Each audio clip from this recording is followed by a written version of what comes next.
So in this video, I'm going to be talking about Brian and their kind of role within DNA, but also the skills that you can use if you are either acting, directing, or designing for DNA. So firstly, Brian's function. He's a bit of an interesting character because he's got two kind of roles that he fills. Firstly, he is the only one that asks for help or says, I think we should tell someone. He's the only one that really shows any guilt, any remorse for what happened to Adam. And the fact that he is sat for all of Act 1 in Act 1, Scene 3, when he is in the woods, just crying the whole time, shows that there's that guilt. Whether that is, in some interpretations, he feels bad for what he did, or whether he feels worried about himself, that's maybe up to your individual interpretation. But this idea that actually he's one of the only people that didn't see it as exciting as Kathy did, or worried about the rest of the group, or about dental college like Danny, he was just worried about getting an adult involved. So when Phil comes up with a plan, Phil capitalizes on this. He sees Brian as this weak link almost and manipulates him to do probably the hardest bit in the whole plan. And that is to tell the head teacher at school about this weirdo flasher in the area and this idea of somebody committing crimes that he has been a victim to. It therefore means that moving forward an act, when they actually arrest this fat postman, that he is the only person that can identify him.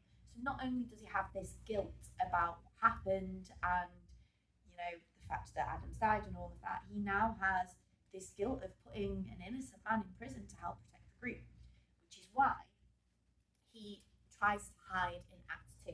So just to make those notes, Act 1, he is a main part of the plan. Act 2, he hides, and then he goes to the police and identifies the man. And this does something to Brian. Leah references in her monologues that he is on medication now, that his mental health is getting worse. Not that she uses those words, but it's strongly hinted at that something has happened to Brian. The guilt has made him snap. And we see that in Act 3, where gone are the tears of him crying and feeling guilty. Now it is replaced by this confusion, this excitement, this childhood sense of the world. He says some of my favourite lines in the whole play in Act 3, saying things like, do you feel the sun licking our skin? And should we eat the earth? What do you think the earth tastes like? Is it earthy? And things like that. And it provides comedy for the audience. But actually, if the audience think about it, if they reflect on it, it's quite harsh and sad, the reality of what's going on. Because you kind of second guess that why he's saying those things and why he's feeling those things, because his mental health is that low. And it really kind of starts, I'll put laughing here. It really kind of starts when Phil starts to threaten him at the end of Act 2.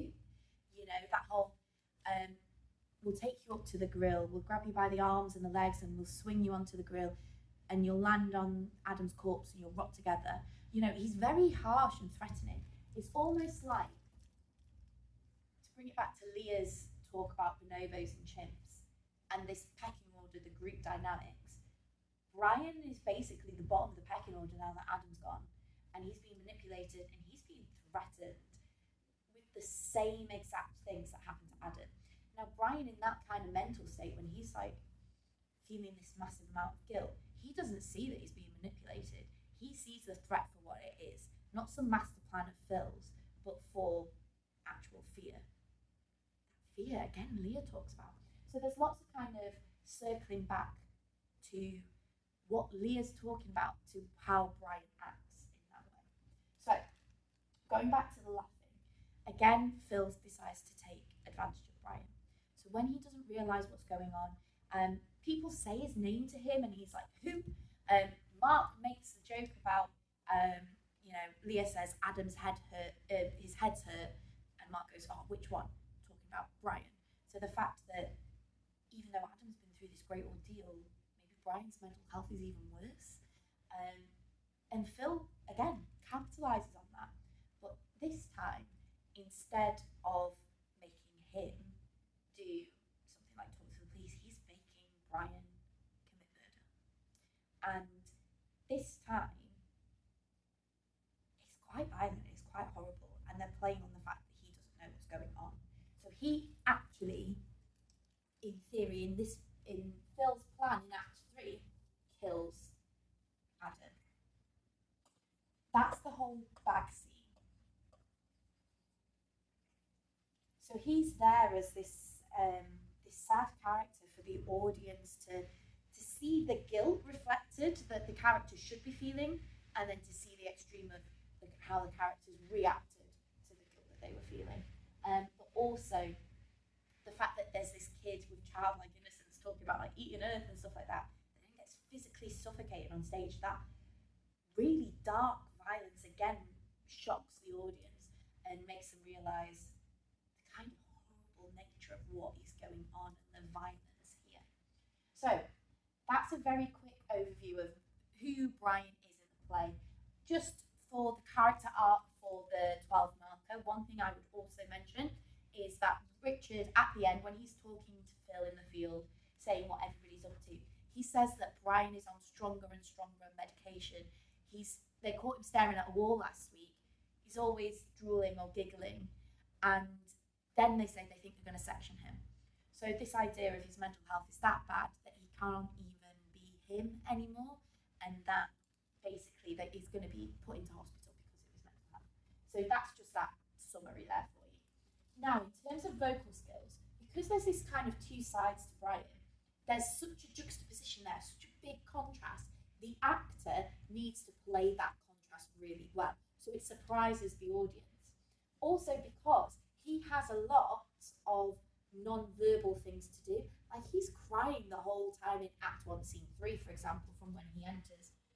So let's do physical, so vocal, physical, and stage space. For the physical, we've got the crying in Act 1 and in Act 2 when Jan and Mark bring him back, and then we've got the laughing.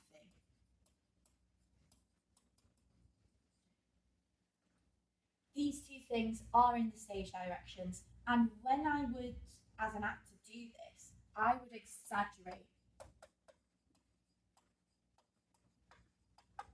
at key points. So it's something that's happening all the time, but when it's in the stage direction, for example, the crying, maybe there's a sniff, or for the giggling, it's maybe that little bit louder rather than just laughing to himself. So it's this consistency, but it peaks up when there is these stage directions. So you can exaggerate physically with, your shoulders, that kind of thing. You can exaggerate vocally by increasing your volume as well. In terms of the stage space, I think this is relevant for multiple. If we're talking levels, he would be on the lowest level. He is the bottom of the pecking order. A lot of people actually put Brian sat on the floor compared to other people that are maybe sat or stood in the scene. So put him visibly at the bottom because he is the bottom of the pecking order. You also could think about your stage space. Is he stood away from the group? Is he sat close to the group? It's up to you, but I would keep him with Kathy a little bit. That's because they always enter with Kathy and Richard. Not always, I should apologise. Sometimes he does enter with Jan Mark, but maybe putting him somewhere near Kathy so Kathy gets to show her manipulation of him. There's also reactions to Kathy that you can put in earlier. So to show Kathy getting more violent, maybe because she slaps him, remember, partway through Act 3, Scene 3, you can show that kind of relationship there that maybe he's trying to move away from Kathy, maybe she's closing the proxemics to him, just to show that kind of threatening thing. Vocally, you need to use pause here and breath. That is because that kind of crying, that kind of catching yourself while you're crying is a good way of exaggerating the emotion. But I also, in terms of this, I would, how to phrase it, like elongate some words. Like when you're upset, you might basically say things in a slightly longer way. Like no, like instead of just no. You know what I mean? So elongate, is that the right word? Yeah. I would basically, I tell you what, intonation. Oh, an M. Intonation is probably the best technical word to put in there. That you're putting emphasis vocally, you're elongating the vowels, especially to show that he's upset. This then contrasts with Act 3, where I think that you'd be looking at increasing pitch to show that he's excited. And I think the pace will increase. So the first bit he's slow and he's sad and he's like, no, I'm not gonna do that. But then it's like, yeah, should we feel the sun like licking our skin? Should we hold hands? Should we? Should we hold hands? And it's showing this contrast, but also his mental state juxtaposed as well. That is a good point down here that he's probably in Act 3 as well, getting into personal space.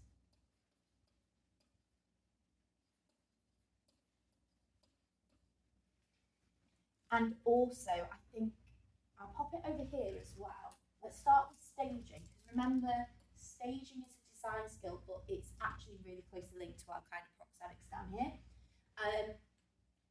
I would put him center stage for the back seat to draw the focus in. I would also put him center stage for the when he gets brought in by Jan and Mark. So that is 3-3. So Act 3, Scene 3, and that is 2-3 for those two scenes. Also thinking about his entrance and exits, when he enters with Richard and Kathy, having them come in from like the side that you're orientating as the street or the police station, and then when he's coming in from deeper in the woods, having them come from maybe the opposite side to show that he's coming from different locations. Also think about that deeper in the woods entrance for when he's going to get and drop off Adam as well. In terms of set, I would again consider him being on this lowest level that we're talking about. So levels, it's up to you if you want him on the floor. I would also consider, this kind of falls into props and stage furniture as well, having things like mud for him to eat.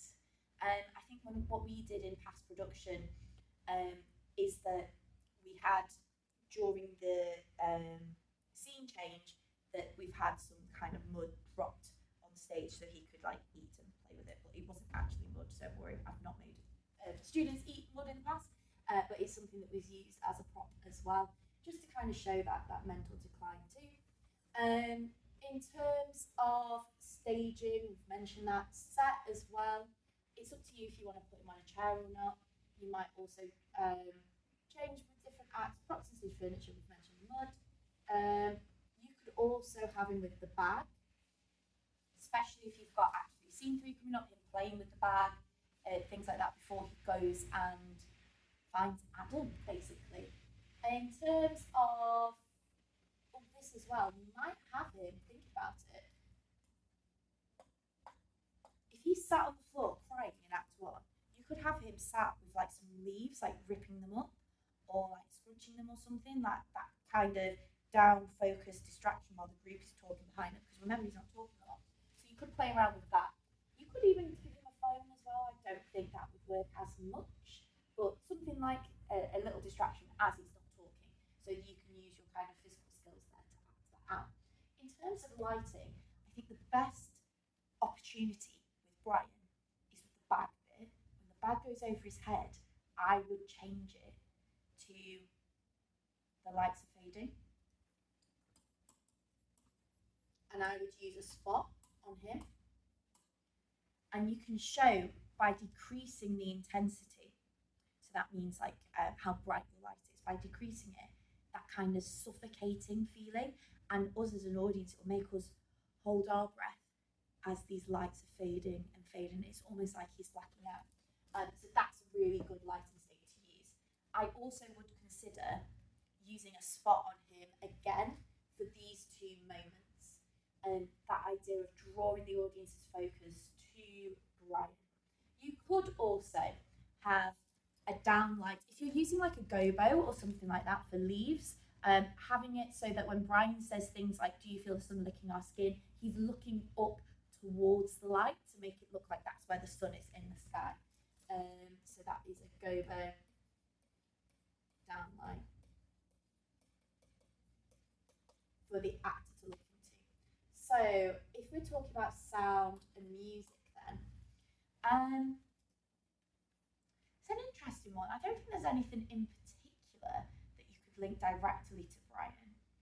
You could have him, like I said earlier, with the leaves and things like that. He could be like folding something or playing with something, and maybe that could be audible. He's kind of punctuating. He is the sound effect. Like he's kind of punctuating everything that he's doing with the stage directions of the crying or the giggling. So maybe you can exaggerate that with the diegetic sound effects of, like, he's meant to purposely crinkle leaves. He's meant to purposely really loudly like spit out the mud or stuff. So making that actively part of it could be a really good point there. What have I missed? 1, 2, 3, 4, 5. Costume. Oh my goodness, how could I leave costume to last? So I think you should play around with the idea of Act 1 Brian and Act 3 Brian looking different. I would use the condition of the clothes to show this. So I think he would look quite smart. His uniform's pretty much spot on. A bit like here in this diagram, he might have like his tie a little bit askew.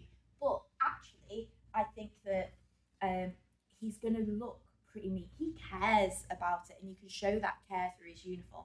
Contrast that to the end. I think his tie would be messy. I think his shirt would be untucked. And I think he would have stains on him, mud stains. He's kneeling in the floor. He crawled into Adam's hedge to get Adam out. So I would have him looking a little bit like Adam, that mirroring, that cycle repeating himself, that bullying coming full circle for the next person at the bottom of the pecking order to kind of replace Adam in that way. So the condition of the clothes is key. I would also consider thinking about the colours as well.